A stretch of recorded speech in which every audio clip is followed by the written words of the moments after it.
भारत के पूर्व प्रधानमंत्री डॉक्टर मनमोहन सिंह एक सच्चे महापुरुष के रूप में थे और उन्होंने देश के विकास के लिए काफ़ी चिंतन किया करते थे, अर्थशास्त्री थे। उनके निधन से भारत को काफ़ी क्षति हुआ है। मैं उनके निधन पर शोक संवेदना व्यक्त करता हूं। मेरा नाम चंद्रभूषण प्रसाद कुशवाहा है।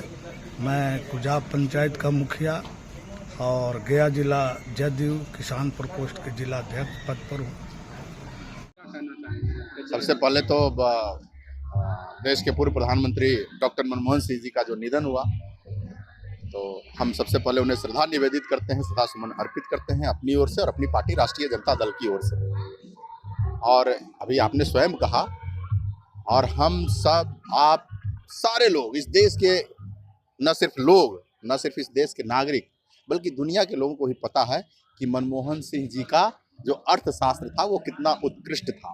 भारत जैसे विकासशील देश को, और किस प्रकार से जब आर्थिक उदारीकरण का दौर आया तो किस प्रकार से सहेज करके, समेट करके और वैश्विक मंच पर मजबूती के साथ स्थापित करने का काम किया, ये कोई अगर कर सकता था तो वो डॉक्टर मनमोहन सिंह जी थे। एक ऐसे व्यक्ति जो देश के प्रधानमंत्री रहे, 2 कार्यकाल जिनका सफल कार्यकाल रहा।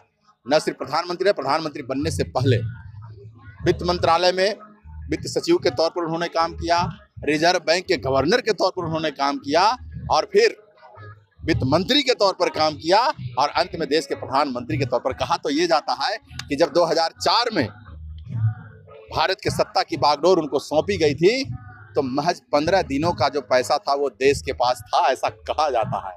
अब सोच लीजिए, हम आप एक घर चलाने के लिए अगर 15 दिन के पैसे का अनुमान हो कि हमारे पास महज 15 दिन का पैसा है घर चलाने को लिए, सिर्फ अगर कल्पना कीजिए। और देश चलाना था डॉक्टर मनमोहन सिंह जी को, और उस परिस्थिति में भी, उस विकट आर्थिक परिस्थिति से निकाल करके भारत को मजबूती के साथ विश्व पटल पर आर्थिक रूप से सुदृढ़ बना करके स्थापित किया है। तो ऐसे नेता, मैं मानता हूं कि उनका जाना जो है इस देश के लिए एक अपूरणीय क्षति है, और उनकी भरपाई जो है निकट भविष्य में नहीं की जा सकती। आलोचक कथित तौर पर कहते हैं कि वो कहीं ना कहीं कांग्रेस के तरफ से जो प्रधानमंत्री बने थे, साइलेंट प्राइम मिनिस्टर। देखिए, जो महान व्यक्तित्व के धनी व्यक्ति होते हैं, हम लोग सब जानते हैं कि बोलने में कम और करने में ज्यादा विश्वास रखते हैं। मनमोहन सिंह जी उसी तरह के व्यक्तित्व वाले व्यक्ति थे कि बोलने में कम और करने में ज्यादा, काम करने में विश्वास रखने वाले व्यक्ति थे। और उन्होंने जो किया, उन्हें किसी आलोचना करने वाले से, किसी क्रिटिसाइज करने वाले से सर्टिफिकेट की जरूरत नहीं है। देश के लोग नहीं, दुनिया जानती है कि मनमोहन सिंह जी का सोच कैसा था, उनका जो लेवल ऑफ थिंकिंग जो था वो कैसा था। वो उदाहरण तो प्रस्तुत कर दिया। आज जब मनमोहन सिंह जी हमारे बीच नहीं है, तब जो है ना, शायद जीवित रहते हुए उतनी चर्चा नहीं हुई थी उनकी। जब वो हमारे बीच नहीं है तब उनकी जितनी चर्चा होगी ये देखने आने वाला वक्त बताएगा। पूरा परिचय। मेरा नाम सुभाष यादव है और राष्ट्रीय जनता दल के जिला अध्यक्ष है, संगठन जिला टिकारी।